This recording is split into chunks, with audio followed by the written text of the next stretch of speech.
रब्बना तक़ब्बल मिन्ना इन्नका अंतस समीउल अलीम।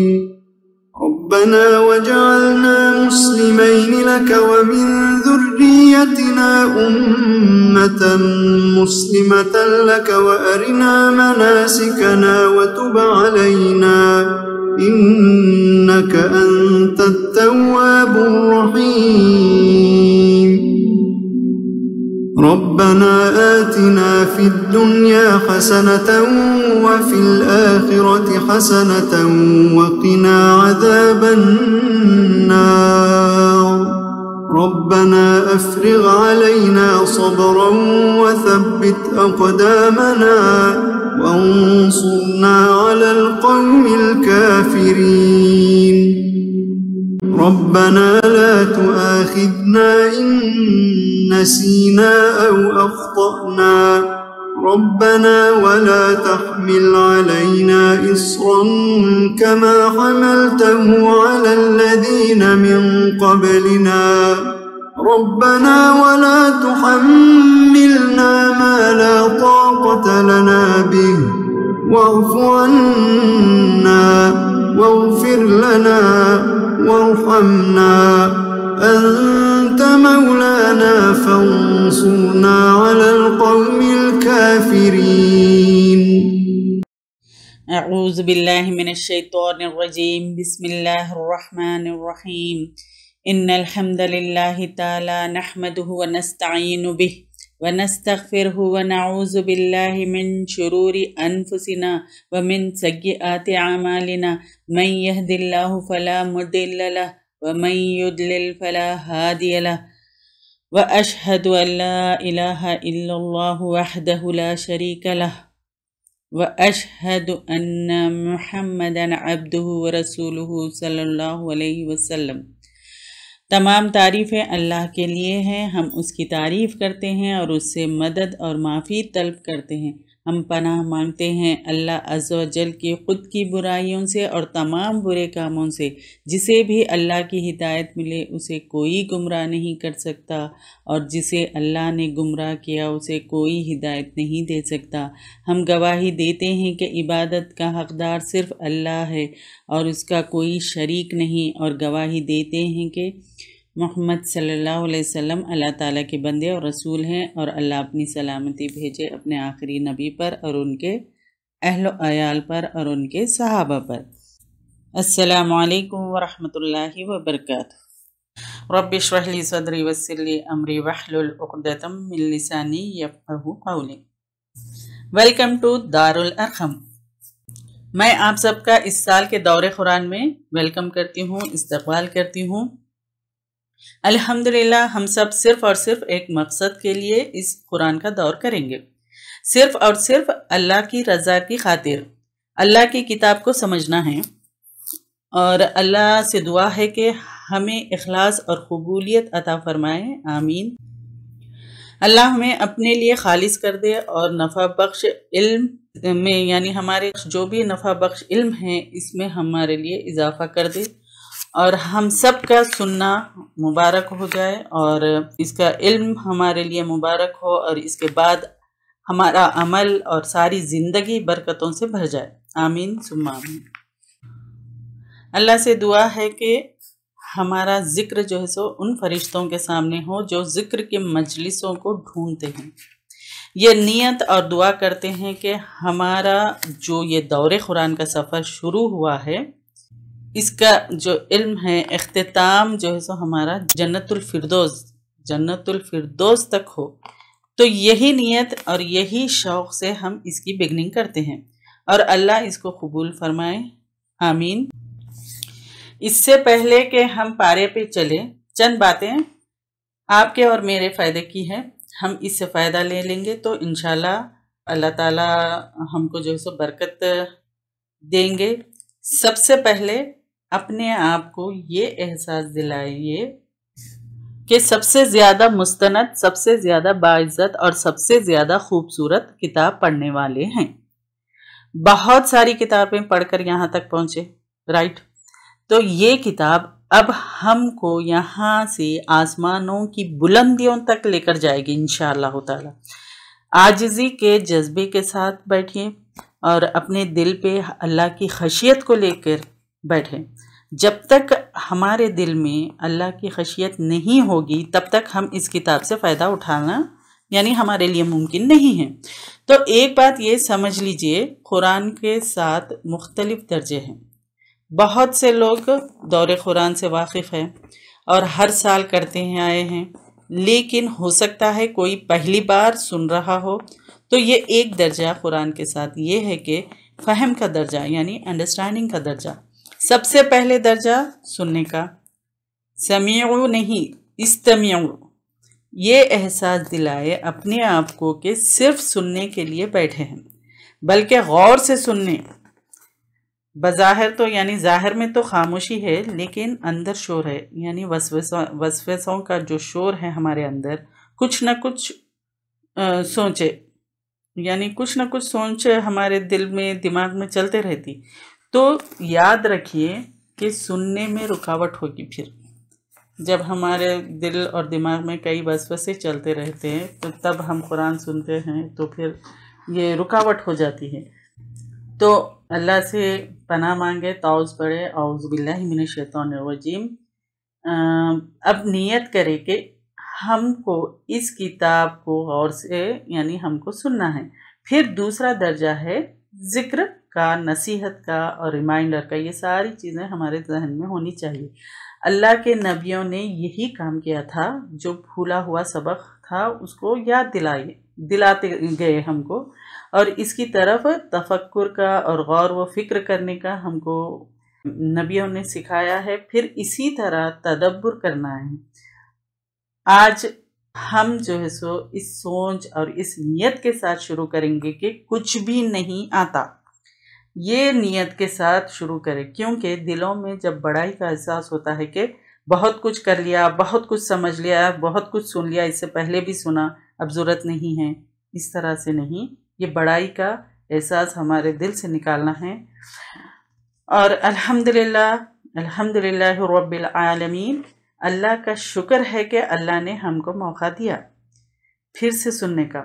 कुरान मजीद का मकसद जो है कि ज़िंदगी का रास्ता मिल जाए, यानी कुरान मजीद को सुनने का क्या मकसद है, हमारी ज़िंदगी का रास्ता मिल जाए। फिर बायस हिदायत किताब समझ कर पढ़ना है। फिर हमारी नमाज, हमारा कुरान सही हो, ये सोच कर सुनना है, और ये समझ में आएगा तो हमारी ज़िंदगी बामकसद होगी। इस बार हम जो है सो साइंटिफिक आयतों को देखेंगे। जहाँ जहाँ ऐसी आयतें आएगी इंशाअल्लाह मैं कोशिश करूँगी इसको आसान तरीक़े से एक्सप्लेन कर सकूँ।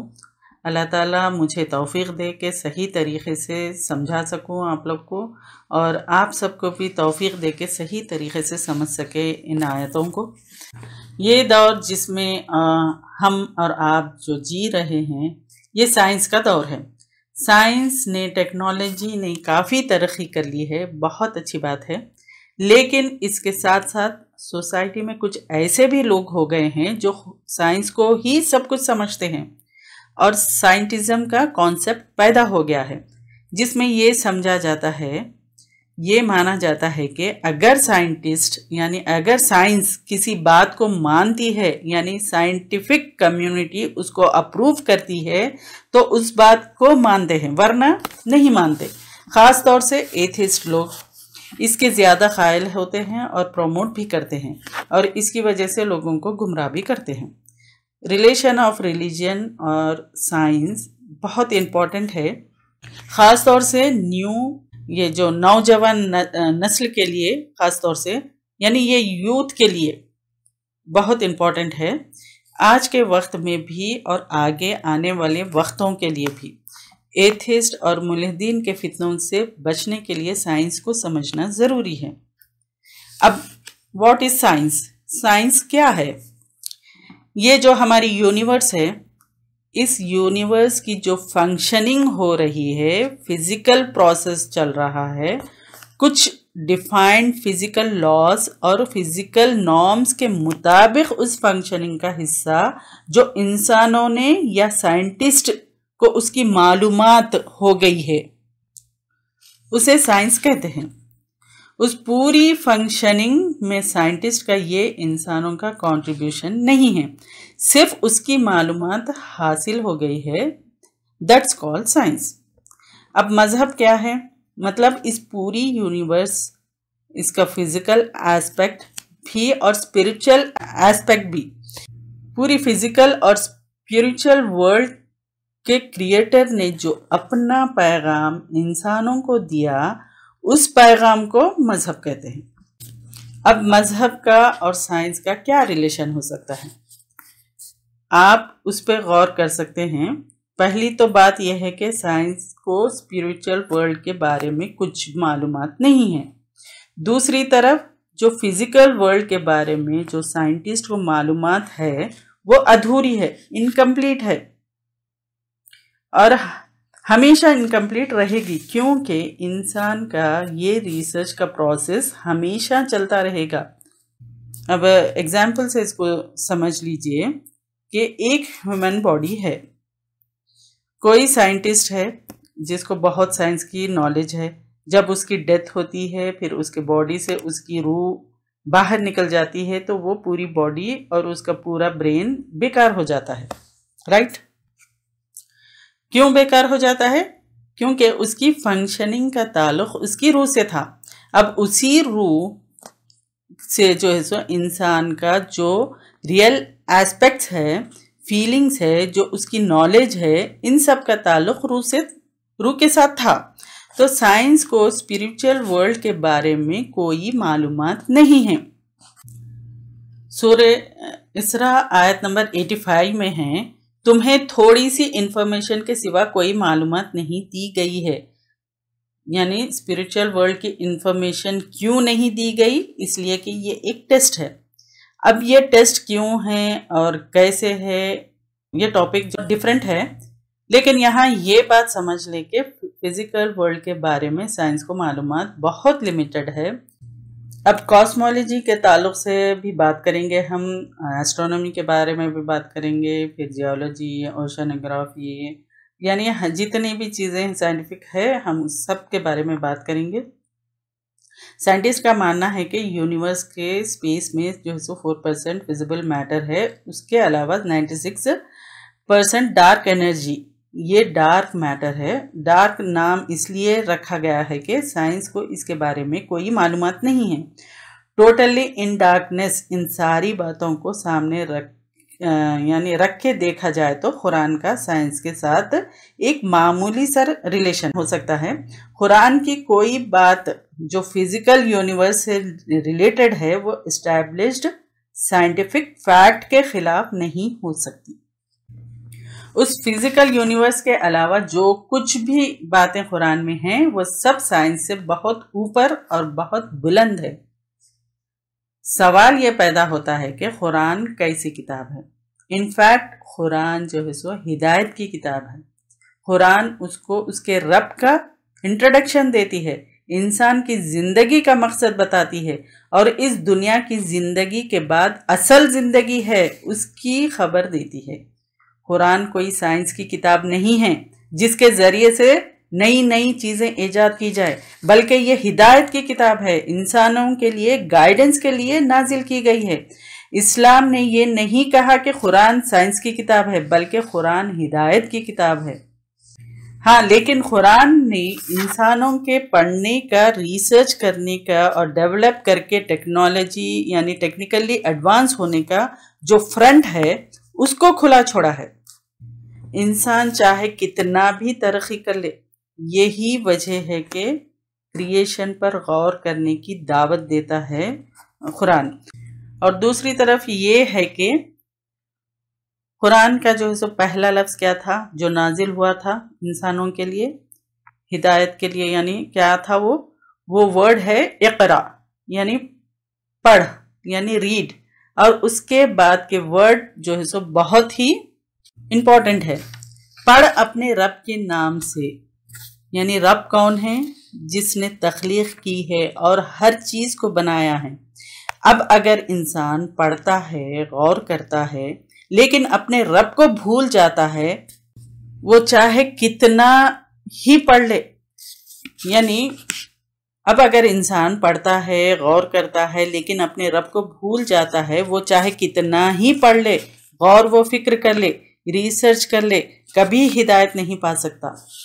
तो और मौत के साथ ही उसकी सारी इंफॉर्मेशन, फिक्र, रिसर्च उसका साथ, यानी सब कुछ उसका साथ छोड़ देती है। तो कुरान में जो भी साइंस की बातें हैं, जो भी फिजिकल यूनिवर्स की बातें हैं, वो भी साइन के तौर पे, यानी SIGN, साइन के तौर पे, यानी निशानी के तौर पर है वो, यानी मतलब निशानी के तौर पर है, जिसके जरिए से लोग हक को पहचान सके। और यही बात सूरह फुस्सिलत आयत नंबर 53 में भी है कि हम दिखाएंगे अपनी निशानियां इंसानों को, आफाक में भी, इंसान अपने नफ्स के अंदर भी, यहाँ तक के वाजे हो जाएगा, यानी खुल जाएगा। क्या? कुरान जो है सो साइंस की किताब नहीं, साइंस की किताब नहीं है। ये क्या खुल जाएगा? ये हक है और वो रब भी हक है। कुरान को पढ़ने के बाद कोई साइंटिस्ट नहीं बनता, बल्कि it works the other way. Scientist जब कुरान को पढ़ते हैं तो हक को पहचानते हैं, और इसकी लिस्ट बहुत लंबी है। अगर आपको गूगल पे या फिर यूट्यूब पे सर्च करके देखें, आपको बहुत लंबी लिस्ट मिलेगी। यानी सर्च में ये करेंगे कि हु एक्सेप्टेड इस्लाम, इस तरह अगर हम सर्च करेंगे तो आपको बहुत लंबी लिस्ट मिल जाएगी। लेकिन चंद एग्जाम्पल्स मैं आपके सामने एक दो रखती हूँ। योशिदी कुसान एक साइंटिस्ट है, ये एक जापानीज साइंटिस्ट है जो जापान में ऑब्जर्वेटरी है, यानी स्पेस के ऑब्जर्वेशन उनसे लिए जाते हैं। ये टोक्यो ऑब्जर्वेटरी के डायरेक्टर थे 2006 में, और इन्होंने कुरान की एस्ट्रोनॉमी को पढ़ा है और उसको एस्ट्रोनॉमी की है। जो बातें है उसको जो है सो कुरान में जो भी एस्ट्रोनॉमी की बातें हैं उसको जो है सो उन्होंने तस्लीम किया है। और एक दूसरा एग्जाम्पल ये है कि ब्रूनो गाइडरडोनी, ये एक फ्रेंच एस्ट्रोफिजिसिस्ट है जो कि पहले एथिस्ट थे, जिनका फील्ड ऑफ रिसर्च है फॉर्मेशन ऑफ गैलेक्सीज। इनके सामने जो है सो कुरान के मैसेज पहुँचे तो इस्लाम को एक्सेप्ट किया। फिर अपना नाम जो है सो उन्होंने ब्रूनो अब्दुल हक रखा, यानी हक का बंदा। गाइडरडोनी ये फ्रेंच का उनका जो है सो सरनेम है। इस्लाम एक जो है सो बड़ा कॉन्सेप्ट है जो फिज़िकल और स्पिरिचुअल एस्पेक्ट दोनों को कवर करता है। तो साइंस सिर्फ फिज़िकल यूनिवर्स से रिलेट करता है, वो भी इनकम्प्लीट है। तो कुरान साइंस की किताब नहीं है, बल्कि हिदायत की किताब है जो इंसान को उसके रब का तारुफ कराती है, ज़िंदगी का मकसद बताती है और मौत के बाद की ज़िंदगी की खबर देती है। चलिए अब हम चलते हैं सूरह फातिहा की तरफ। तरतीब के एतबार से पहली मुकम्मल सूरत है ये, और नुज़ूल के एतबार से भी ये पहली पूरी सूरत है। इसके बहुत सारे नाम हैं, तकरीबन 36 कुछ नाम हैं। किसी चीज़ के बहुत सारे नाम होना बहुत सारी खूबियों का वाज़े करना होता है। तो इसका नाम रुक़या भी है, जिससे मरीज़ को दम करने से शिफा मिलती है। अस्सलात भी है, इसके बगैर नमाज होती ही नहीं है। ये सूरत पूरे कुरान मजीद का खुलासा है। देखिए कितनी ब्यूटीफुल और कितनी प्यारी ये सूरत है जो हमको कुरान के खुलते ही दिखती है। उसका नाम भी क्या है? द ओपनर है, यानी सिर्फ 7 आयतें हैं। ये बार बार जो है सो दोहराई जाती हैं। फिर कुरान के स्टार्ट में हम पढ़ते हैं, फिर आउज़ु बिल्लाहि मिनश शैतानिर रजीम, मैं पनाह में आती हूँ अल्लाह की। तो सवाल पैदा होता है क्यों कुरान के आगाज़ में आउज़ु बिल्लाह क्यों पढ़ना है? क्या हम कोई गुनाह का काम थोड़ी कर रहे हैं जो हम शैतान को अपने से दूर करें? ये सवाल पैदा होता है। अक्सर लोगों के दिमाग में ये आता है कि जब हम कुरान पढ़ रहे, इतनी अच्छी चीज़ पढ़ रहे, तो हम कोई गुनाह का काम नहीं कर रहे, तो क्या फिर शैतान को हमको उससे दूर करने की क्या ज़रूरत है? इसलिए पढ़ना है आपको और हमको कि शैतान उस मकसद से ना हटा दे जिसके लिए ये कुरान शुरू किया है। क्योंकि शैतान की ख्वाहिश क्या है? हम इधर उधर की चीज़ों में उलझते रहें, यानी वसवसों में उलझते रहें। और जो मकसद था, और जो मकसद क्या था, इहदिना सिरातल मुस्तकीम, यानी अल्लाह हमको सीधा रास्ता दिखा दे। और इसके जो है सो बिस्मिल्लाह से शुरू करना है। बिस्मिल्लाह, सूरह फातिहा क्या है? एक दुआ है। आप इसको गौर से सुनते हैं तो इसमें अल्लाह ताला की जो है सो रहम 4 दफ़ा जो है सो रहम की तकरार है बिस्मिल्लाह में भी, सूरह फातिहा में भी। क्यों? वो इसलिए कि उस बंदे के दिल पर रहमत की बारिश बन के बरसता है। जो अपने लिए इसमें से हिदायत की नीयत ले लेता है। और सबसे बड़ी बात ये कि अल्लाह के लिए सारी तारीफ और शुक्र है, तमाम तारीफ़ें और शुक्र अल्लाह के लिए है। क्यों? और हम इसको बिस्मिल्लाह के साथ शुरू करते हैं। 7 नाम अल्लाह के जो निहायत ही मेहरबान और बार बार रहम करने वाला है। सूरह फातिहा क्या है? एक दुआ है। आप इसको गौर से सुने तो इसमें अल्लाह ताला जो है सो रहम की 4 दफ़ा की तकरार है, बिस्मिल्लाह में भी और सूरह फातिहा में भी। क्यों? वो इसलिए कि उस बंदे के दिल पर रहमत की बारिश बन के बरसता है, जो अपने लिए इसमें से हिदायत की नीयत ले लेता है। और सबसे बड़ी बात यह है कि अल्लाह के लिए सारी तारीफ़ें और शुक्र। क्यों अल्लाह के लिए? तमाम तारीफ उस अल्लाह के लिए है जो सारे जहानों का परवरदिगार है। कितने जहान हैं उसके बारे में अल्लाह ही बेहतर जानता है। तो उसका जवाब क्या है कि उस अल्लाह ने सब कुछ दिया है। किस बात पे अल्लाह का शुक्र, यानी इस वक्त यहाँ पर हम बैठे हैं, सोचिए किस बात पे अल्लाह का शुक्र अदा करूं। तो जवाब क्या है? बग़ैर कोई एड्स के, बग़ैर कोई आलत के हम सुन सकते हैं।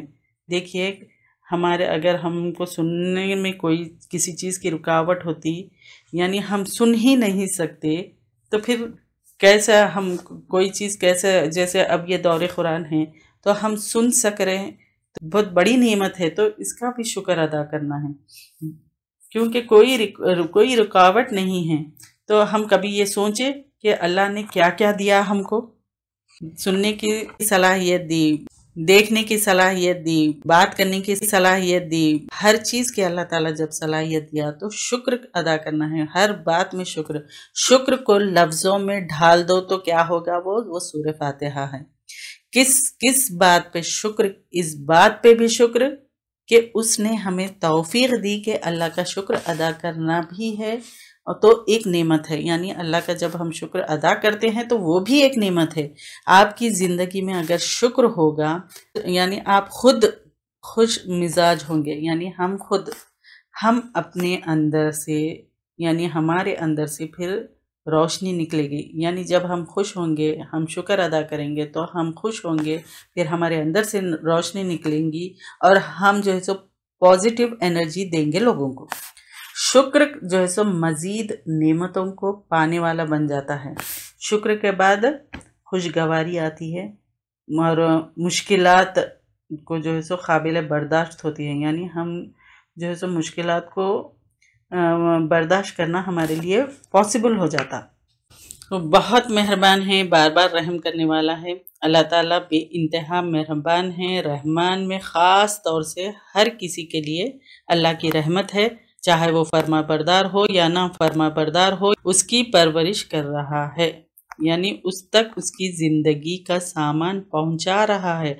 अल्लाह ताला की रहमत यानी इन जनरल रहमान में है और रहीम ख़ास तौर से मोमिनों के लिए, जिनको अपनी रहमत से जन्नत अता करेंगे इंशाअल्लाह ताला। मालिक है क़यामत के दिन का, इसलिए अल्लाह ताला तमाम फ़ैसले क़यामत के दिन खुद करेंगे। उस दिन अल्लाह ताला के सिवा किसी का फ़ैसला नहीं चलेगा। अल्लाह ताला रहमान है, रहीम है, क़यामत के दिन का मालिक है, बादशाह है, इसलिए सिर्फ़ अल्लाह ताला की इबादत करना चाहिए। यहाँ पे हम क्या डिक्लेयर करते हैं, हम क्या कहते हैं कि हम सिर्फ़ तेरी ही इबादत करते हैं, सिर्फ़ तुझ ही से मदद मांगते हैं। अब आगे की आयत में हम क्या दुआ करते हैं? दिखा हमको रास्ता सीधा। अल्लाह ताला से हम रोज़ाना 5 वक्त ये दुआ कर रहे हैं कि सीधा रास्ते की। अब सीधा रास्ता कौन सा है? रास्ता उन लोगों का इनाम किया तूने उन पर, उनका यानी गजब हुआ उन पर, उनके और ना गुमराह पटके हुए हैं। हम दुआ कर रहे हैं, हम ये दुआ कर रहे हैं कि उन लोगों का रास्ता दिखाइए जिन पर इनाम हुआ, और उन लोगों का रास्ता नहीं दिखाइए जिन पर गजब हुआ। तो किस पर इनाम हुआ? सूरह निसा आयत नंबर 69 में है कि वमन युतिउल्लाह वर्रसूल फउलाइका मअल्लज़ीना अनअम अल्लाहु अलैहिम मिनन नबिय्यीन वस्सिद्दीक़ीन वश्शुहदाኢ वस्सालिहीन व हुस्न उलाइका रक़ीबा। इस आयत से क्लियर होता है कि अंबिया कराम, सिद्दीकीन और सालिहीन ये वो लोग हैं जिनके ऊपर इनाम हुआ। तो यहाँ पर हम दुआ करते हैं कि अल्लाह हमें भी इन लोगों की तरह बना दीजिए, इन लोगों के जैसा, यानी इन लोगों को जैसी हिदायत मिली वैसी हिदायत हमें भी अता करिए, और उन लोगों की तरह मत बनाइए जिनके ऊपर गजब हुआ। यहाँ पर हम ख़ास तौर से यहूद जो है अहादीस से साबित है कि ये यहूद है, और जो भटके हुए हैं वो नसारा हैं। यहाँ दुआ की जा रही है कि हम सिर्फ आपकी इबादत करते हैं, सीधे रास्ते की हिदायत दीजिए, वो रास्ता जिन पर हिदायत हुई, किन को हुई? अंबिया, सिद्दीकीन, शुहदा, सालिहीन, इन सब को जो हिदायत हुई वैसी हिदायत हमको दीजिए, ना उनका रास्ता जिन पर गज़ब हुआ यानी यहूद और दूसरे लोग जो है वो रास्ता हमको मत दीजिए, और ना वो रास्ता जो भटके हुए हैं यानी ईसाई और दूसरे लोग। आमीन। सूरह बकरा में आता है कि जिस घर में सूरतुल बकरा पढ़ी जाती है उस घर से शयातीन भाग जाते हैं। अहादीस से साबित है कि ये सिफारिश करेगी क़यामत के दिन उसके पढ़ने वाले और अमल करने वाले के लिए। सूरतुल बकरा सबसे लंबी सूरत है। यहाँ पे सूरह के बिगनिंग में 3 टाइप्स के लोगों का जिक्र कर रहे हैं। कौन से है? मुत्तकीन का, काफिरों का और मुनाफिकीन का जिक्र है। हर जगह पे ये 3 तरह के लोग पाए जाएंगे। हमको मुत्तकियों की तरह जो सो हमको बनना है, और जो हमारे अंदर मुनाफिकों की या फिर काफिरों की जो भी सिफत होगी तो उसको निकाल देना है। अलिफ लाम मीम ये क्या है? हुरूफ मुक़त्तिआत है। उनका इल्म सिर्फ अल्लाह को है। वो ये किताब है। किताब से मुराद क्या है? कुरान है। नहीं कोई शक इसमें, यानी इसमें कुछ शक नहीं है, कोई डाउट नहीं है। तो इस आयत के मायने ये हुए कि ये किताब कुरान मजीद है, इसमें कोई शक नहीं है, कोई डाउट नहीं है कि ये अल्लाह के पास से नाजिल हुई है। जैसा कि सूरह सजदा में अल्लाह ताला फरमाते हैं, अलिफ लाम मीम तंजीलुल किताबि ला रैब फीहि मिर रब्बिल आलमीन। अलिफ लाम मीम कुछ शक नहीं, इस किताब का नाजिल किया जाना तमाम जहानों के परवरदिगार की तरफ से है। हिदायत है वास्ते उनके जो मुत्तकी है। इब्न अब्बास रज़ियल्लाहु ताला अन्हु फरमाते हैं, मुत्तकीन से मुराद वो मोमिन बंदे हैं जो अल्लाह ताला के साथ शिर्क से बचते हैं और उसकी इताअत करते हैं, यानी परहेजगारों को राह दिखाने वाली है ये किताब। ये वो लोग हैं जो ईमान लाते हैं 7 गैब के। यहाँ गैब से क्या मुराद है? इससे मुराद ये है कि वो अल्लाह ताला और उसके फरिश्तों और उसकी किताबों, उसके रसूलों पे और यौम आखिरत पे, जन्नत जहन्नुम और दीदार इलाही पर ईमान रखते हैं, और मरने के बाद दोबारा उठने की भी ईमान रखते हैं। ये सारी बातों का ताल्लुक गैब से है। और वो कायम करते हैं नमाज, यानी नमाज को सिर्फ पढ़ना नहीं है, कायम करना है। मतलब वक्त की पाबंदी के साथ वज़ू, तहारत, रुकू, सुजूद पूरे किए जाएं, कुरान की तिलावत, फिर सुन्नत के मुताबिक पूरी तवज्जो के साथ, खुशू के साथ नमाज अदा किया जाए। तो ये है नमाज कायम करना।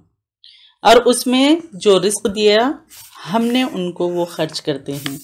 रिस्क में क्या है? हर फ़ायदा पहुंचाने वाली चीज़ आएगी। जो कुछ अल्लाह ताला ने दिया, माल है या उसमें इल्म हो सकता है, या जो भी सलाहियत है, यानी जो भी किसी में टैलेंट है, यानी जो भी अल्लाह ताला ने उसको दिया है वो खर्च करने वाले होते हैं।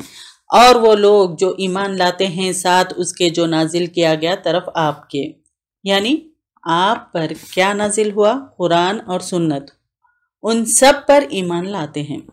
और जो नाजिल किया गया आपसे पहले, यानी आप सल्लल्लाहु अलैहि वसल्लम पर जो कुरान नाजिल हुई उस पर, और आप सल्लल्लाहु अलैहि वसल्लम से पहले तमाम रसूलों ने जो अल्लाह के पास से लाए हैं उस पर भी हम ईमान लाते हैं।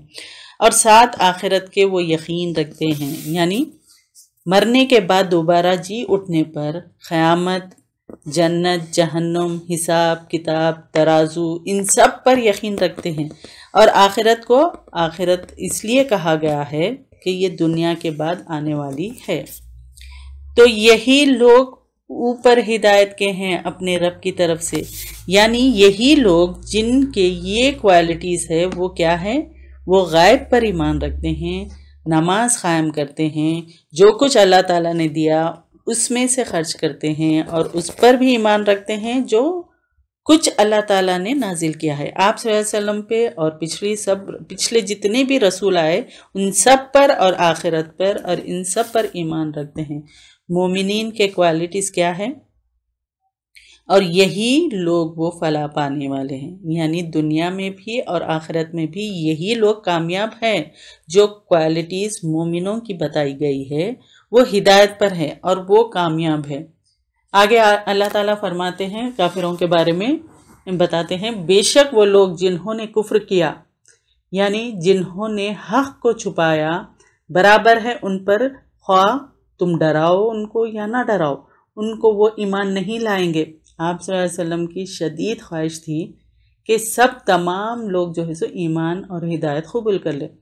तब अल्लाह ताला ने ये आयत के ज़रिए से आप सल्लल्लाहु अलैहि वसल्लम को बता रहे हैं, मोहर लगा दिए अल्लाह ने उन पर, उनके दिलों के ऊपर और कानों के समात के, और ऊपर उनकी आँखों के बसारत के पर्दा है, क्योंकि कुफ्र और गुनाह की वजह से हक़ कबूल करने की इस्तिताअत ख़त्म हो चुकी है।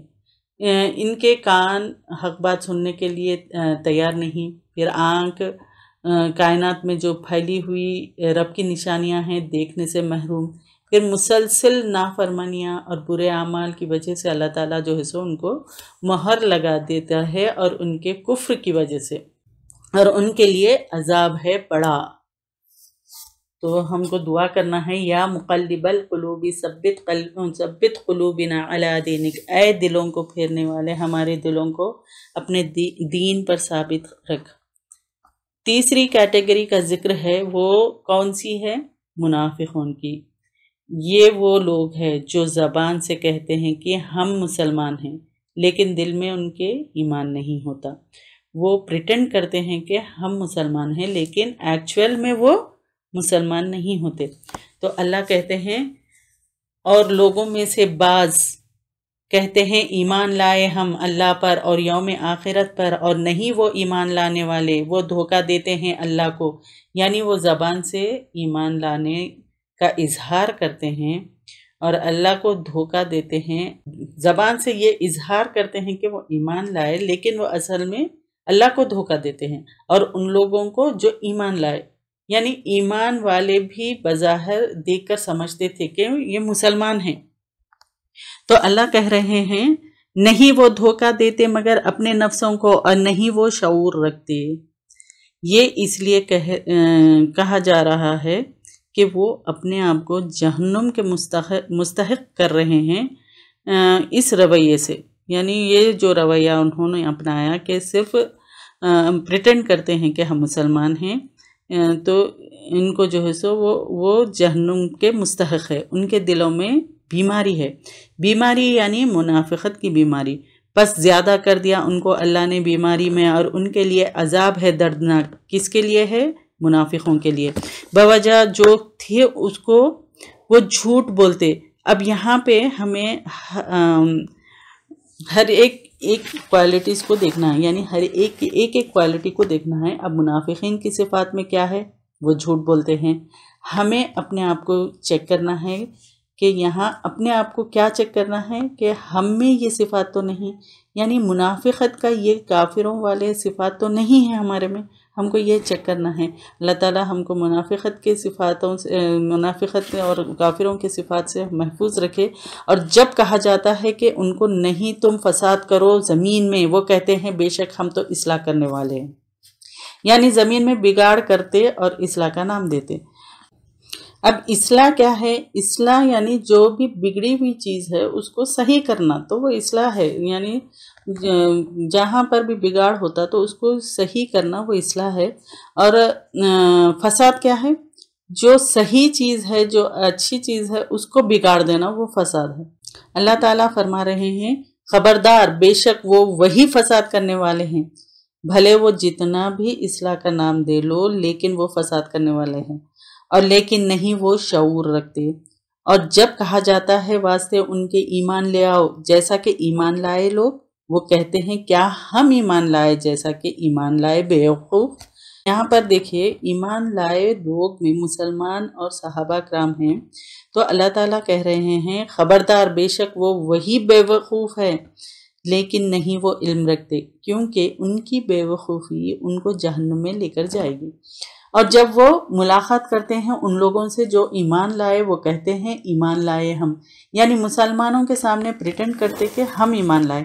और जब वो अकेले होते हैं तरफ अपने शैतानों के, शैतानों से मुराद यहाँ पर क्या है कि सरदारों, उनके सरदारों और उनके बड़े जो लोग हैं उनकी तरह के लोग, वो कहते हैं बेशक हम तुम्हारे साथ हैं, बेशक हम तो मजाक करने वाले हैं, हम तो मुसलमानों के साथ मजाक कर रहे हैं, एक्चुअल में हम मुसलमान नहीं हैं।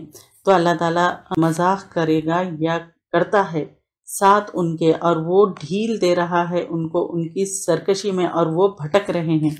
यानी अल्लाह ताला उनको उनके फसाद में ढील दे रहे हैं, क्योंकि अल्लाह ताला उनको जो सो पकड़ेंगे और जहन्नुम में डाल देंगे।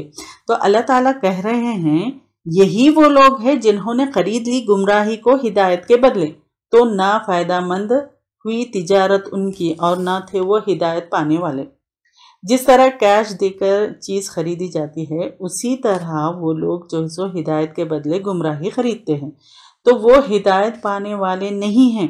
अपने आप को यहाँ पर ये चेक करना है क्या हम इस कैटेगरी में तो नहीं हैं। अल्लाह हमें हिदायत दे और मुत्तकी वाली सिफात दे। अल्लाह से दुआ करना है कि हमको जो सो हिदायत वाला, हिदायत का रास्ता दिखा। हिदायत क्या है? कुरान है। और जो सो हमको मुत्तकियों वाले हमारे सिफात हमारे अंदर डाल दे, आमीन या रब्बल आलमीन। अब आगे की आयतों में अल्लाह ताला दो तरह के मुनाफिकों की मिसाल दे रहे हैं। एक तो एतकादी मुनाफिकीन है और आमाली मुनाफिकीन है। असल में आप सल्लल्लाहु अलैहि वसल्लम के आने से पहले शिर्क, कुफ्र जो है सो के बहुत सारे अंधेरे थे। तो जब आप सल्लल्लाहु अलैहि वसल्लम आए तो माहौल जो है सो रोशन हुआ, यानी ईमान से रोशन हुआ, लेकिन उनके अंदर का जो नूर था वो बुझ गया। हर इंसान के अंदर अल्लाह ताला की तरफ से हिदायत का नूर होता है। अल्लाह ताला कह रहे हैं कि हक से वो गूंगे हैं और बहरे हैं और अंधे, और उनका हिदायत की तरफ पलटना मुश्किल है। तो एतकादी मुनाफिकीन वो दिल से जो है सो पक्के काफिर होते हैं, लेकिन ज़ाहिरी तौर पर मुसलमान होने का ढोंग करते हैं। ज़बान से ईमान का इकरार करते हैं, लेकिन दिल में ईमान नहीं होता। क्योंकि वो ऐसा करते हैं, कई रीज़न्स होते हैं। मुसलमानों से मिलके उनको जो है सो धोखा देना, या फिर दुनियावी कोई फ़ायदे के लिए वो ऐसा करते हैं। अब सेकंड कैटेगरी क्या है? आमाली मुनाफिकीन। ये वो लोग हैं जिनके दिल में ईमान तो है, लेकिन ईमान पक्का नहीं है। ईमान पक्का ना होने की सूरत में वो जो फ़ायदे के लिए मुसलमानों के साथ मिलकर अमल कर लेते हैं, लेकिन अमल में कोताही रह जाती है। क्योंकि ईमान पक्का नहीं होने की वजह से जब भी फ़ायदा दिखता है तो ईमान वालों के साथ हो जाते हैं, फिर जब नुकसान दिखता है तो क्या करते हैं? वो आगे नहीं बढ़ते, पीछे हट जाते। तो इन दोनों की मिसाल अल्लाह ताला बयान फरमाते हैं, यहाँ पर दे रहे हैं। मिसाल उनकी जैसे मिसाल है उस शख्स की जिसने जलाई यानी रोशन की आग, यानी आप सल्लम आग जलाकर तमाम माहौल को रोशन कर दिया, यानी ईमान की रोशनी और हिदायत की रोशनी से फिर रोशन कर दिया। उसने रोशन कर दिया माहौल उसका जो उसके इर्द गिर्द है, यानी जहालत के अंधेरे में थे, गुमराही के अंधेरे में थे। इस ईमान की रोशनी से आप सल्लल्लाहु अलैहि वसल्लम ने तमाम माहौल रोशन कर दिया।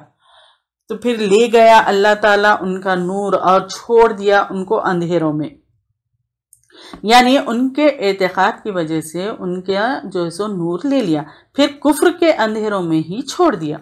नहीं वो देख पाते, बाहर रोशनी होने के बावजूद उनको हक नज़र नहीं आता, बहरे हैं क्योंकि वो उनको यानी हिदायत की बात सुनाई नहीं देती, गूंगे हैं क्योंकि वो सच बात हक बात को बोल नहीं सकते, फिर अंधे हैं क्योंकि उन्हें सही क्या है और गलत क्या है नहीं दिखाई देता, तो वो नहीं पलटेंगे, यानी हिदायत की तरफ उनका पलटना मुश्किल हो गया। अब यहाँ पे आमाली मुनाफिकीन का जिक्र है, या जैसे मिसाल है जोरदार बारिश की। यहाँ पर जोरदार बारिश यानी कुरान क्या है, वही है कुरान की अहकामात है। तो उसमें अंधेरे हैं, कड़क है, बिजली है। अंधेरे, कड़क और बिजली क्या चीज़ है? ये शरीयत के अहकामात है, यानी मुसलमानों को इस पर चलना है ताकि अल्लाह ताला राज़ी हो जाए। तो वो डाल देता है अपनी उंगलियां, यानी वो डाल लेते हैं, वो डाल लेते हैं अपनी उंगलियां अपने कानों में बिजली की कड़क से मौत से बचने के लिए। इहाता करने वाला है अल्लाह ताला काफिरों को, यानी ये जो अहकामात है शरीयत की डूज एंड डोंट्स की वजह से उनको जो है सो मौत लगती है और कुरान को बिल्कुल सुनना नहीं चाहते और वो अपने कानों में उंगलियां डाल लेते हैं। यहाँ पे उनको काफिर कहा जा रहा है क्योंकि वो इनकार कर रहे हैं। अल्लाह ताला कह रहे हैं करीब है बिजली उचक ले या छीन ले उनकी निगाह, जब कभी उसने रोशन किया उनके लिए वो चल पड़ते हैं उसमें। जैसा कहा गया था कि मुनाफिकों के दिलों में जो है सो बीमारी, तो अब यहाँ पर एतकादी मुनाफिकीन को तो जो है सो पलटने वाले नहीं हैं, परमानेंटली वो गुमराह हो गए हैं। जो आमाली मुनाफिकीन हैं उनको अल्लाह ताला ने चांस दिया है क्योंकि उनके अमल जो है सो अमल में कोताही है, दिल में ईमान है, कहीं ना कहीं उनके दिल में ईमान है। और जब उसने अंधेरा किया ऊपर उनके वो खड़े हो गए, और जब कभी आजमाइश आई तो क्या करते थे, शामिल नहीं होते थे मुसलमानों के साथ। और अगर चाहता अल्लाह उनकी समात का और उनकी निगाहों को, बेशक अल्लाह ताला ऊपर हर चीज के कुदरत रखने वाला है, यानी अल्लाह ताला जो है सो कुदरत रखने के बावजूद ढील दिए हुए हैं क्योंकि उनको चांस है कि वो पक्के मुनाफिकीन नहीं हैं, कहीं ना कहीं ईमान है, तो उनको जो है सो अल्लाह ताला चांस दे रहे हैं। तो अपने आप को यहाँ पर चेक करना है, क्या हम अमल में कोताही तो नहीं करते, यानी आमाली मुनाफिकीन की कैटेगरी में तो नहीं है। अल्लाह हमको मुतक़ियों की सिफ़ात से जो है सो नवाजे, आमीन या रब्बल आलमीन। ऐ लोगो इबादत करो अपने रब की जिसने पैदा किया तुमको और उन लोगों को जो तुमसे पहले थे, ताकि तुम बच सको। किन से बचना है? अल्लाह की नाराज़गी से, उसके गुस्से से और जहन्नुम से बचना है। वो रब जिसने बनाया ज़मीन को तुम्हारे लिए फर्श, देखिए ज़मीन को हमारे लिए फर्श, ज़मीन को फर्श बनाया यानी इवन बनाया। फिर ज़मीन आप देखिए, अर्थ जो है सो स्पेरिकल बॉल है और रोटेशन और रेवोल्यूशन की स्पीड और मूवमेंट से, कंटिन्यूअस मूवमेंट्स के बावजूद हमारे लिए अल्लाह ताला ने इसको फर्श बनाया। इतना आसान करके दिया है अल्लाह ताला हमारे लिए इस ज़मीन को, यानी इसमें जो है सो हम जो है सो आसानी से ज़िंदगी गुजारते हैं। और आसमान को छत, यानी इतने हेवनली बॉडीज़ घूम रहे हैं, लेकिन कोई भी हम पे जो है सो ना तो गिरते हैं, ना हम पर वो हमको ऊपर खींचते हैं, सूरह अंबिया आयत नंबर 32 में है, हमारे लिए फिर अल्लाह ताला महफूज छत बनाए और उतारा हमारे लिए पानी निकाला अल्लाह ताला ने, यानी यहाँ पर वाटर साइकिल का पूरा सिस्टम है। हम आगे लेंगे वाटर साइकिल भी, और पूरी यूनिवर्स का और आसमान और ज़मीन इन सब के बारे में हम लेंगे आगे। पूरा सिस्टम अल्लाह ताला ने बनाया। बारिश के ज़रिए हमारे लिए रिस्क प्रोवाइड किया। फ्रूट्स को देखिए आप, डिफरेंट साइज़ के, डिफरेंट टेस्ट रहते हैं, डिफरेंट कलर्स, फिर हर उसमें डिफरेंट न्यूट्रिएंट्स, ये सारी चीज़ें हैं। यानी ज़मीन पे देखिए कितने आराम से हम चलते हैं, गोल होने के बावजूद, रोटेशन रेवोल्यूशन, इसके बावजूद, यानी इतने ग्रेविटेशनल फोर्सेस के बावजूद हम घर बनाते हैं, आराम से रहते हैं और चलते हैं फिरते हैं। और देखिए फर्श क्या होता है, पैरों के नीचे होता है, यानी ज़मीन को फर्श बनाया यानी पैरों के नीचे, और आसमान क्या है, ऊपर होता है। ज़मीन को फर्श बनाया, इसके प्लेन्स को देखिए, हम प्लेन्स के ऊपर चलते हैं, पहाड़ पे भी हम चलते हैं, सब जो सब पैरों के नीचे होते हैं। पहाड़ भी हमारे पैरों के नीचे होते हैं, हालांकि वो ऊपर रहते, जब हम उसके ऊपर चलते हैं तो पहाड़ भी हमारे नीचे होते। उसको फैलाया यानी, और आसमान को एक स्ट्रक्चर बनाया। आगे हम सब ये लेंगे आगे आयतों में। आसमान से बारिश बरसाया, ये पूरा वाटर साइकिल है। देखिए ये अल्लाह ताला है जो पानी को बरसाते हैं, भाप बना के बारिश को उभारते हैं, फिर बादल से बारिश बनती है। यानी फिर बारिश होने से हमको क्या मिलता है, रिस्क मिलता है। अल्लाह ताला सिर्फ मालिक ही नहीं, पालने वाला है, रज़्ज़ाक़ भी है, यानी हमको रिस्क देता है, वो रज़्ज़ाक़ भी है। जब बारिश नहीं होगी, कोई नहीं, यानी कोई भी उसको रिस्क को पैदा नहीं कर सकता। अगर बारिश नहीं होगी तो हमको सवाल ही नहीं होता कि हम रिस्क पैदा करें। फिर यानी बारिश नहीं होगी, पानी नहीं होगा तो हम मर जाएंगे सब, यानी हम क्या, सारी जानवर परिंद सब मर जाएंगे अगर ये रहमत अल्लाह की ना हो। अल्लाह ताला ने आसमान को छत बनाया, यानी इतना महफूज छत, क्या कभी हमने गौर किया, इतने मजबूत और खूबसूरत छत बनाया और उतारा आसमान से पानी, और फिर निकाला साथ उसके फलों में से रिस्क तुम्हारे लिए। बस ना तुम बनाओ अल्लाह के लिए कोई भी शरीक, हालांकि तुम जानते हो, यानी शरीक मत, मसावी मत बनाओ। क्या मतलब है इसका, खालिक एक है, बाकी सब मखलूक है। There is only one creator, rest is creation. तो मखलूक को उठा के किसी को भी जो है सो खालिक के बराबर मत बनाओ। शिर्क का डेफिनेशन आ गया यहाँ पर। डेफिनेशन अगर हम देखेंगे तो मोमिन का है, काफिर का है और मुनाफिक का है, फिर गुनहगारों का है। अब शिर्क क्या है, मखलूक में से किसी को भी उठा के खालिक के लेवल पर बिठाना। खालिक एक ही है, पूरे जो है सो मखलूक है। खालिक जो है सो गुलामी करना है, खालिक की गुलामी करना है। गुलामों को जो है सो उठा के आका के यानी आका, तो वो गुलामों को आका के मर्तबे पे बिठाना, ये शिर्क है। यानी किसी को भी लेकर जाके अल्लाह के, यानी बंदा है वो, अल्लाह की गुलामी करना है तो अल्लाह के बराबर उस बंदे को लेकर जाके आप बिठा रहे हैं, तो वो गुलामों को उठा के आका के मर्तबे पे बिठाना है, तो ये शिर्क है। खाना पीना बारिश फल सब अल्लाह ताला ने दिया, फिर पैदा हमको अल्लाह ने किया, हमको हमारे बाप दादा को सब लोगों को अल्लाह ताला ने पैदा किया, तो अल्लाह के साथ किसी और को क्यों शरीक बनाते हो। अल्लाह ताला हम सबको जो है सो शिर्क से महफूज रखे। और अगर हो तुम किसी शक में, उसमें से जो उतारा हमने नाजिल किया ऊपर आपके अपने बंदे के, यहाँ पर जो है सो कुरान के बारे में कहा जा रहा है, अगर तुम्हें कुरान पर थोड़ा सा भी शक है तो बस ले आओ कोई सूरत उस जैसी और बुला लो अपने, यानी तुम्हारे गवाहों को सिवाय अल्लाह के, अगर हो तुम सच्चे। यहाँ पे चैलेंज है, 1400 ईयर्स पहले ये चैलेंज दिया गया था और उसको कोई पूरा नहीं कर सका आज तक भी, क्योंकि ये सच है, हक है, अल्लाह की तरफ से है। इसमें किसी भी तरह का शक होना हमारे लिए दुरुस्त नहीं है, यानी इसमें कोई भी चीज़ शक करना दुरुस्त नहीं है। अब यहाँ पर अल्लाह ताला कह रहे हैं, फिर अगर ना तुम कर सको और हरगिज़ नहीं तुम कर सकोगे, यानी ये एक सूरत भी नहीं ला सकते, बस बचो आग से। वो आग कैसी होगी? वो जो ईंधन है उसका लोग, इंसान और पत्थर, वो किसके लिए है? तैयार की गई है काफिरों के लिए। यहाँ पर जो है सो हमें सोचना है कि कुरान की क्या अहमियत है। देखिए, अल्लाह ताला चैलेंज कर रहे हैं, वो भी 1400 यानी 1450 साल पहले की बात है ये। कुरान पहले जब नाजिल हुआ था कुरान, और एक सूरत कोई नहीं ला सका इस जैसी, तो सोचिए कुरान की क्या अहमियत है।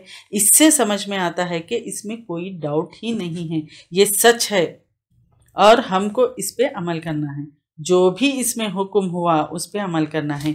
अगर नहीं करेंगे तो क्या अंजाम होगा वो भी बता दिया अल्लाह ताला। और यानी अल्लाह ताला ने ये सारी चीज़ें बता दी। और ये आग कैसी है? देखिए, दुनिया की आग के लिए ईंधन जो है चारकोल है या जो भी है लिक्विड फॉर्म में है, देखा गया तो यानी पेट्रोल, गैस, जो भी है आजकल का जो हम इस्तेमाल करते हैं आग के लिए, वो आग में अगर हम ज़रा सा भी उसका, अगर थोड़ा सा भी हमको भाप लग गई तो कितना जलता, और उसकी इंटेंसिटी क्या होगी, यानी कंपेयर कर लिए इस दुनिया की आग से, तो उसकी इंटेंसिटी क्या होगी, जिसमें इंसान भी होंगे और पत्थर भी होंगे।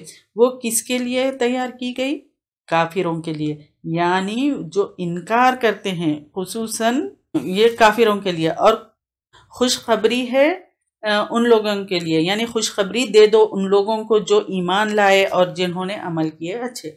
यहाँ पर ईमान के साथ अमल बहुत ज़रूरी है। उनके लिए क्या खुशखबरी है? बेशक उनके लिए बागात है, बहती हैं उनमें नीचे से नहरें। जब कभी वो रिस्क दिए जाएंगे उनमें कोई भी फल से बतौर रिस्क, वो कहेंगे ये वही है जो इससे पहले हमें रिस्क दिया गया। यानी जब जन्नतियों को रिस्क दिया जाएगा तो वो कहेंगे ये तो हम पहले भी खा चुके। कोई भी फ्रूट हो, अनार हो, एप्पल हो, कोई भी हो सकता, यानी उस जैसा सिमिलर होगा, लेकिन उसका टेस्ट डिफरेंट होगा, उसका हर चीज़ डिफरेंट होगी। वहाँ पर हो सकता वो बहुत बड़े होंगे, मगर उसको देखकर इंसान जो है सो पहचान जाएंगे कि अरे ये तो हम दुनिया में भी खाते थे, लेकिन वहाँ का टेस्ट डिफरेंट होगा, कलर डिफरेंट होगा, उसकी खुशबू, जायका, हर चीज़ डिफरेंट होगी। हालांकि वो दिए गए साथ उसके मिलते जुलते, और उनके लिए उसमें बीवियां हैं पाकीज़ा, और वो उसमें हमेशा रहने वाले हैं। यानी देखने में तो फल सिमिलर होंगे, लेकिन टेस्ट में, साइज़ में बिल्कुल डिफरेंट होंगे, मिलते जुलते होंगे। अज़वाज का मतलब एक्चुअल में स्पाउस है। मर्द है तो और उसके लिए औरत होगी, और औरत है तो उसके लिए मर्द होंगे। वहाँ ज़ाहिरी तौर से और जिस्मानी तौर से पाकीज़ा होंगे। बेशक अल्लाह ताला नहीं हया शर्माता कि वो बयान करे कोई मिसाल, ख्वाह किसी मच्छर की।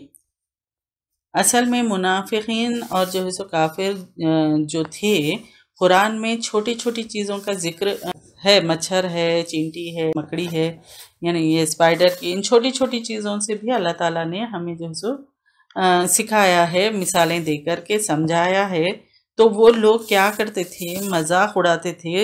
ये क्या हकीर चीज़ का जिक्र है? तो अल्लाह ताला यहाँ फरमा रहे हैं, अल्लाह नहीं शर्माते कि बयान करे किसी मच्छर की मिसाल, या उसकी जो उसके ऊपर है, यानी उससे भी कोई छोटी चीज़ उसको भी बयान करते। अगर ज़रूरत पड़ी तो उसको भी हम बयान करते। अल्लाह ताला कह रहे हैं कि हम इससे भी अगर छोटी चीज़ अगर होती तो भी वो भी हम, ज़रूरत पड़ी तो हम वो भी बयान करेंगे।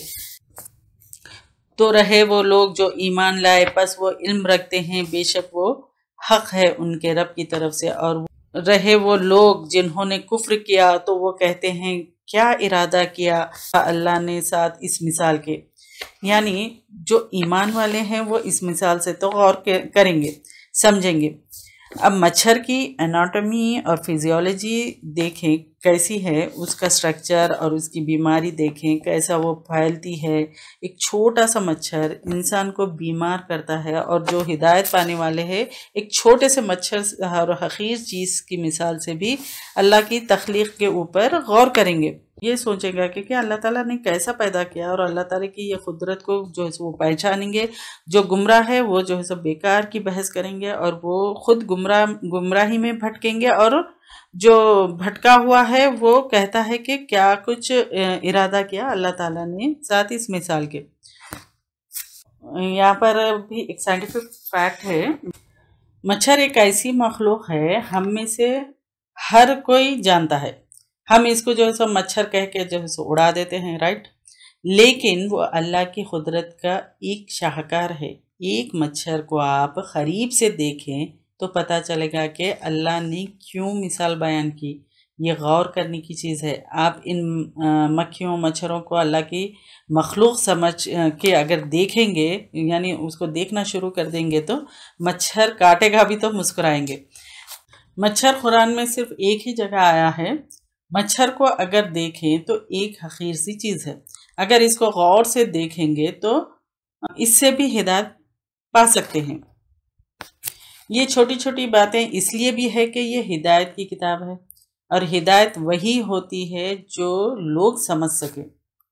इन निशानियों को देखकर अल्लाह का पावर और कितने ग्रेट है, अल्लाह कितने बड़े हैं, और किस परफेक्शन के साथ सब चीज़ बनाए हैं, उसकी कुदरत को पहचानेंगे और बड़ाई बयान करेंगे। सुभान अल्लाह। एक मच्छर को देखकर भी ईमान में इजाफा हो सकता है। अगर गौर से देखेंगे तो वो इंटरेस्टिंग क्रिएचर है, सबसे डेडलीस्ट क्रिएचर है। मलेरिया, डेंगू जैसे बीमारियां सबसे ज़्यादा डेथ मच्छरों से एसोसिएटेड है। कुछ डिसीज़ ये जो है सो जानवरों में भी ट्रांसमिट करते हैं। 5 to 6 मंथ्स की लाइफ होती है। 3500 स्पीशीज़ जो है सो डिस्कवर हुए हैं, और कितने हैं वो अल्लाह ताला जानते हैं, लेकिन डिस्कवर इतने हुए हैं 3500। मच्छर के अंदर खून चूसने का जो अमल है वो अलग है। फीमेल मच्छर बहुत खून चूसती है। वजह उसको जो है सो यानी अंडे प्रोड्यूस करने के लिए प्रोटीन चाहिए होता है। तो ये हमारे ब्लड में से सिर्फ प्रोटीन लेती है और मेल नहीं लेता। और नर और मादा दोनों यानी फीमेल और मेल पौधों के अंदर से फूड को लेते हैं, लेकिन मादा जो है सो यानी फीमेल जो है सो अंडे हैच करना होता है तो सिर्फ उस वक्त खून चूसती है। और खून चूसती कैसे है? सुभान अल्लाह। जो ब्लड सक नहीं करते उनसे बीमारी नहीं होती। और बहुत छोटा सा मच्छर, लेकिन फीमेल जो ब्लड सक करती है उनके छोटे छोटे लेग्स होते हैं, और उनके मुंह के जो पार्ट्स होते हैं इतने परफेक्ट होते हैं, हमारी स्किन के अंदर पियर्स करने के लिए बहुत ही परफेक्ट होते हैं। और वो ऐसे वो अपने जो उनके जो लेग्स होते हैं उसको ऐसे फोल्ड करके वो लोग जो है सो अच्छे से पियर्स करते हैं। फीमेल जो है सो ब्लड सक इसलिए करते हैं क्योंकि उनको अंडे के लिए उनको खून की ज़रूरत होती है। तो जो मच्छर मेल होते हैं खून नहीं चूसते, मोस्टली झाड़ों के ऊपर उनके पत्तों और फ्रूट जूसेस पे वो जो है सो सरवाइव करते हैं। मच्छरों के सर के ऊपर जो है सो पहले तो मच्छर ही एक छोटा सा क्रिएचर है, फिर ऊपर से उसके छोटा सा सर है उसका, फिर उसके ऊपर एक सेंसरी इक्विपमेंट होते हैं जो इंसान को ढूंढने में उसकी मदद करते हैं। यानी उसके सर के ऊपर जो सो इतने से छोटे से मच्छर में 100 आँखें होती हैं उसको कंपाउंड आइज यानी उसके कंपाउंड आइज होते हैं। कितनी मेहनतों के बाद जो है सो हम एक कैमरा बनाते हैं, यानी कई मेहनतें लगती हैं जब हम कैमरा बनाते हैं, लेकिन अल्लाह ताला ने इतने से मच्छर के सर पे जो है सो छोटे से मच्छर के सर पे सेंसरी इक्विपमेंट जो लगा है वो जो है सो इंसान को चारों तरफ से हर जगह से वो इंसान को देख सकता है। और इंसान जो कार्बन डाइऑक्साइड ब्रीथ आउट करता है 10 फीट की दूरी से भी मच्छर डिटेक्ट करते हैं, इसलिए अंधेरे में भी इंसान को ढूंढ लेते हैं। मच्छर इंसानों के पसीने की बो और बॉडी की सेंसर भी उनके पास होती है। तो मच्छर का जो प्रोबायोसिस होता है यानी हमारे स्किन के अंदर पियर्स करके ब्लड सक करते हैं, वो उसका सलाइवा पहले इंजेक्ट करता है, फिर उस सलाइवा में एंटी कोआगुलेंट पेन किलर होता है जो हमारे खून को जमने नहीं देता और आराम से खून चूसने देता है, इसलिए हमें एहसास नहीं होता। जब वो उड़ता है तो तब हमें दर्द का एहसास होता है। ये तो एक मच्छर की बात है। तो अल्लाह ताला ने कायनात में जो कुछ रखा है वो सारी चीज़ें हमको नज़र आएंगी इस बंद किताब में। तो इस किताब को हमको खोलने की ज़रूरत है। अंडे बनाते वक्त इनका जैसा पैदा होने का मच्छर की ज़िंदगी में एक ऐसा भी दौर आता है, यानी उसका एक दौर ऐसा भी आता है कि वो पानी के एक ख़तरे से भी उसमें चला जाए तो वो जो है सो मर सकता है। तो इसकी पैदाइश पानी में शुरू होती है और खुश्की पे जाती है, लेकिन उसके अंदर एक खतरा भी चला गया तो वो मर जाता है। तो और ये 3 दफ़ा जो है सो पैदा होने से पहले इसका जो बच्चा पैदा होता है तो 3 दफ़ा जो है सो उसकी स्किन बदलता है और वो स्किन के अंदर से निकलता है बाहर, वो चीज़ सामने आती है। यानी इनके अंडे बनने का वक्त और इनके पैदा होने का वक्त इस तरह से होता है। और एक चीज़, इन मच्छर के प्रोबायोसिस से साइंटिस्ट क्या हुए, इंस्पायर होके लेस पेनफुल हाइपोडर्मिक नीडल्स बनाए हैं। मच्छर को ऑब्जर्व किए, उसके स्ट्रैटेजीज को, नीडल इंसर्शन की टेक्निक को ऑब्जर्व किए, फिर वो लोग जो है so less painful hypodermic needles बनाए। देखिए, इंसान एक हकीर मच्छर से सीख रहा है, तो सोचिए हम कितने हकीर हैं।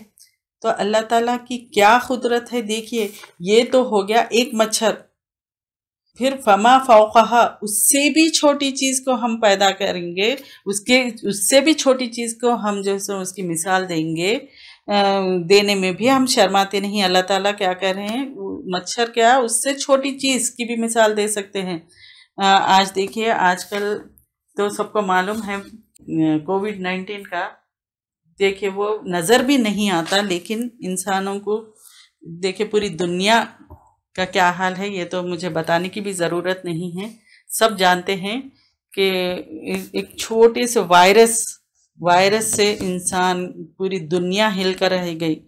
तो अल्लाह ताला कितने ग्रेट हैं। सुभान अल्लाह व बिहम्दिही अदद खल्क़िही व रिदा नफ्सिही व ज़ीनत अर्शिही व मिदाद कलिमाती।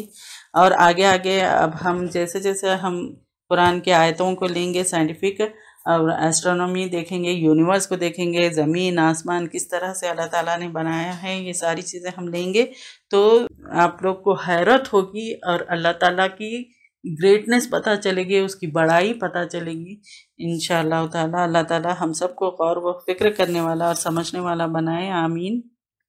वो गुमराह करता है साथ उसके बहुत से लोगों को और हिदायत देता है साथ इसके बहुत से लोगों को, और नहीं वो गुमराह करता साथ मगर नाफरमान फासिक को। यानी अल्लाह ताला कह रहे हैं इस तरह की मिसाल सुनकर हिदायत पाने वाला हिदायत पा लेता है, लेकिन जो अल्लाह ताला का नाफरमान है वो इन मिसालों को सुनकर भी गुमराह हो जाता है। यहाँ हमें चेक करना है क्या हम अल्लाह ताला की नाफरमानी कर रहे हैं या फरमाबरदारी कर रहे हैं। अगर हम नाफरमानी करते हैं तो गुमराही में बढ़ते जाएंगे। गुमराही से बचना है तो अपने आप को नाफरमानी से रोकना है। कुरान में जो कुछ है उस पर गौर करना है और अमल करना है और अल्लाह को पहचानना है। नाफरमान लोग कौन हैं और फरमाबरदार लोग कौन हैं, ये सारी चीज़ें अल्लाह ताला ने कुरान में बताया है। यानी फरमाबरदारी हमको कुरान को पढ़ना और उसको समझना और उस पर अमल करना है। अब ये नाफरमान लोग कौन हैं ये बताया जा रहा है। वो लोग हैं जो तोड़े हैं अल्लाह का अहद का पक्का करने के बाद, अल्लाह ताला का पक्का करने के बाद। यानी अल्लाह ताला का अहद कौन सा है? सबसे पहला तो ला इलाहा इल्लल्लाहु मुहम्मदुर रसूलुल्लाह, कलमे तौहीद, अल्लाह के सिवा कोई इलाह नहीं है और आप सल्लल्लाहु अलैहि वसल्लम अल्लाह के रसूल हैं। जब ये इकरार कर चुके तो फिर इस कुरान को जो है सो अमल करना, इस कुरान पर जो है सो हमको अमल करना है। यानी हम इकरार कर रहे हैं कि अल्लाह के सिवा कोई इलाह नहीं, तो फिर हम उस नाफरमानी क्यों करते हैं, ऐसे क्यों अल्फाज इस्तेमाल करते हैं और ऐसा क्यों वो करते हैं कि या अली मदद, या नबी मदद, या रसूल मदद, या फिर अपने आप को इलाह नहीं, यानी अपने को इला नहीं बनाए, ये चेक करना है। यानी हम अपने आप को तो इला नहीं बना रहे हैं, यानी अपने नफ्स की सुनना और अल्लाह की नहीं सुनना, तो ये इला बनाना है। तो अपने आप को तो इला नहीं बना रहे हैं। और जब हम मोहम्मदुर रसूलुल्लाह सल्लल्लाहु अलैहि वसल्लम कह रहे हैं तो फिर हमको सुन्नतों पे चलना है। हमें अल्लाह और रसूल दोनों की इताअत करना है। चेक करना है क्या हम कलमा पढ़ने के बाद इस अहद को तोड़ते तो नहीं, या फिर हम दौरे कुरान क्यों करते हैं, ये सारे दौरे कुरान का हर साल क्यों, ताकि जो भी चीज़ हम भूल गए, क्योंकि हम इंसान हैं, बहुत कमज़ोर हैं, हम हर चीज़ भूल जाते हैं, तो इसीलिए हर साल हम दौरे कुरान करते हैं ताकि हमको ये रिवाइज़ हो जाए और अमल के पॉइंट्स आसानी के साथ फिर से याद आ जाए।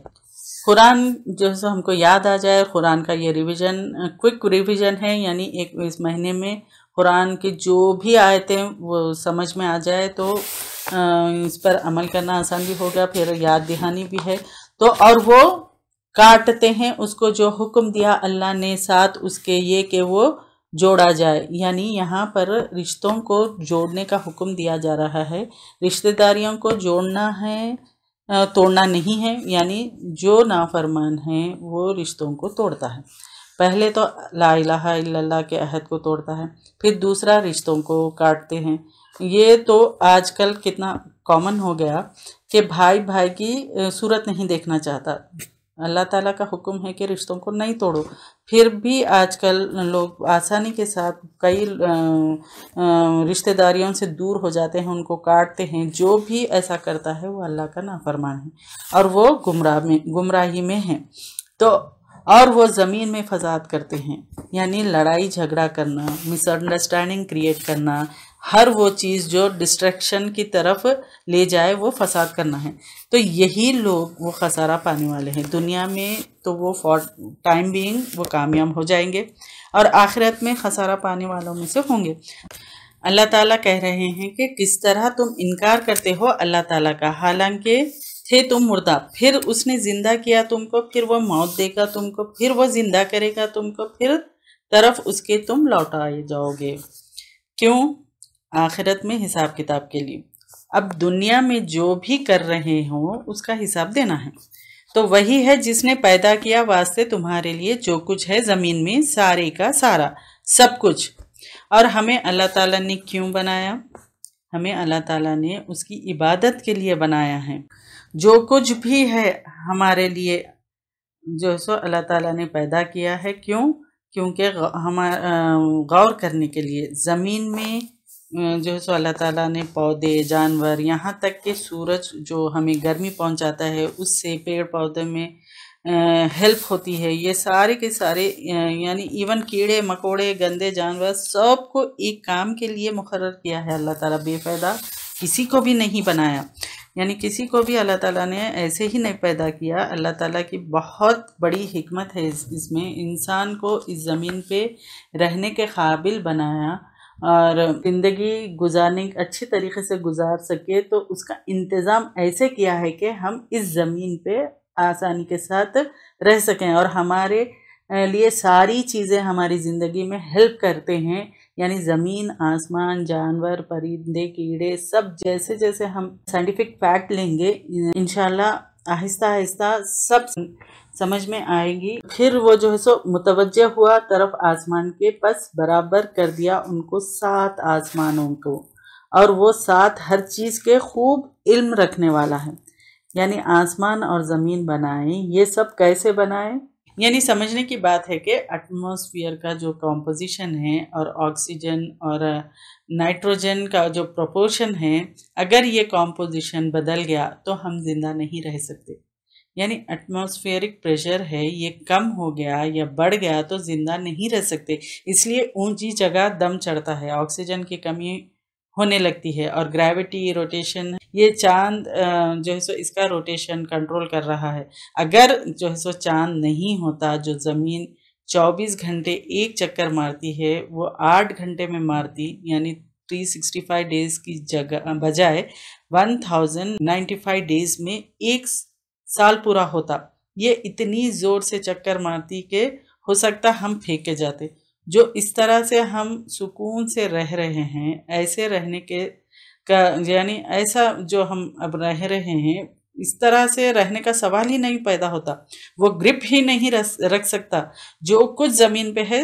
यानी साइंटिस्ट इसको जो है सो एंथ्रोपिक प्रिंसिपल ऑफ यूनिवर्स कहते हैं। Everything on this earth is fine tune to suit human life on earth. ज़मीन के लिए हर चीज़, सारे का सारा ऐसे यानी सारी जो सो कायनात की ऐसी मौजू यानी ऐसी सूटेबल बनाई है कि इंसान यहाँ पर रहने के काबिल बने। लैंड और वाटर का डिस्ट्रीब्यूशन भी है, यानी 1/4 लैंड है, 3/4 वाटर है। उतना पानी होने से एवापोरेट होके क्लाउड्स बनते हैं। अगर इसका उल्टा होता, 3/4 लैंड होता, 1/4 वाटर होता, तो बारिश ही नहीं होती। यहाँ गौर करना है। सुम्मस्तवा, अब यहाँ पर ये जो आया सुम्मस्तवा, और फिर आसमानों में तवाजुन कायम किया। इस्तवा इक्विलिब्रियम यानी बैलेंस कायम किया। क्यों? क्योंकि सबसे पहले यानी साइंटिस्ट ने ये तहकीक की कुछ टॉपिक्स पे, यानी कायनात यानी क्रिएशन ऑफ यूनिवर्स, कि ये हमारी जो कायनात है सबसे पहले एक नेबुला थी, फिर इब्तदाई गोला, यानी उसके बाद सेकेंडरी सेपरेशन, एक बड़ा धमाका हुआ तो वो बिग बैंग। उसके बाद वजूद में आई गैलेक्सीज यानी कहकशाएँ, यानी सितारे, गैलेक्सीज, सैयारे, चाँद, सूरज और ये ज़मीन जिसमें हम रहते हैं। इसलिए साइंसदान ने कहा बड़ा धमाका, बिग बैंग। ये जो साइंटिस्ट है उन्होंने ये सारे जो है सो 40 साल पहले या कुछ साल पहले इसको ढूंढा, ये कायनात किस तरह से वजूद में आई, ये डिस्कवर किया लोग। तो कुरान में इसका ज़िक्र 1400 साल 1450 साल पहले हुआ, यानी इसका ज़िक्र है सूरह अंबिया आयत नंबर 30 में। तो अल्लाह ताला फरमाते हैं कि ज़मीन और आसमान एक थे, हमने उन्हें जुदा किया। ये जो साइंटिस्ट को 40 साल या उससे कुछ साल पहले पता चला, और ये तख्लीक़ कायनात का ज़िक्र कुरान में 1400 साल पहले ज़िक्र हो चुका था। तो अब जो है सो धमाका किए तो क्या हो गया, पूरा इंतशार हो गया, यानी पूरी गड़बड़ हो गई। पूरा इंतशार को जो है सो फिर बैलेंस करना है, यानी कायम किया। अल्लाह ताला ने कुरान में कई जगह ये वर्ड आया है कि समावात, सबआ समावात यानी अपर लेयर, 7 यानी पूरे 7 लेयर्स है। चांद का लेयर जो है सो 2,50,000 किलोमीटर पर माइल्स है। सूरज की हाइट यानी 93 मिलियन माइल्स है। फिर एक प्लानिटरी सिस्टम है, उसका एंड है, फिर 36,000 मिलियन माइल्स है। फिर मिल्की वेज है, 4th यानी फर्स्ट चांद का लेयर है, 2nd सूरज का, फिर 3rd एक प्लानिटरी सिस्टम है, फिर 4th मिल्की वे गैलेक्सी है, उसका एक एंड से दूसरे एंड तक 50 मिलियन लाइट ईयर्स का डिस्टेंस है। यानी ये 1 सेकंड में लाइट यानी 3 लाख किलोमीटर जाती है, तो उसको 1 साल में कितने दिन जाएगी, यानी 1500 ईयर्स में कितनी जाएगी। तो ये 4th हो गया। फिर 5th local groups of Galaxy, 15-16 galaxies है। फिर 6th supra group of galaxies जो रिसेंट डिस्कवर हुआ है। फिर 7th लेवल क्या है, वो एक्सपैंडिंग यूनिवर्स का जो बढ़ते चले जा रहा है, यानी 15,000 बिलियन ईयर से ये कायनात फैलते चले जा रही है। और बाज़ गैलेक्सीज 1,50,000 किलोमीटर पर सेकंड की रफ्तार से फैल रहे हैं। यानी ये है अल्लाह, देखिए ये है अल्लाह। अल्लाह ऐसे 7 लेवल्स में तकसीम किया, और अल्लाह ताला हमारे रहने के काबिल बनाया। तो अल्लाह ताला कितने ग्रेट है, कितने पावरफुल है। और आगे हम उसको डिटेल में लेते जाएंगे आहिस्ता आहिस्ता आयतों के साथ इंशाअल्लाह। व आखिरु दावाना अनिल हम्दुलिल्लाहि रब्बिल आलमीन। सुब्हानकल्लाहुम्मा व बिहम्दिका नशहदु अल्ला इलाहा इल्ला अंता नस्तगफिरुका व नतूबु इलैक। अगर आपको हमारे लेक्चर्स पसंद आ रहे हैं तो YouTube पर लाइक और सब्सक्राइब ज़रूर करें।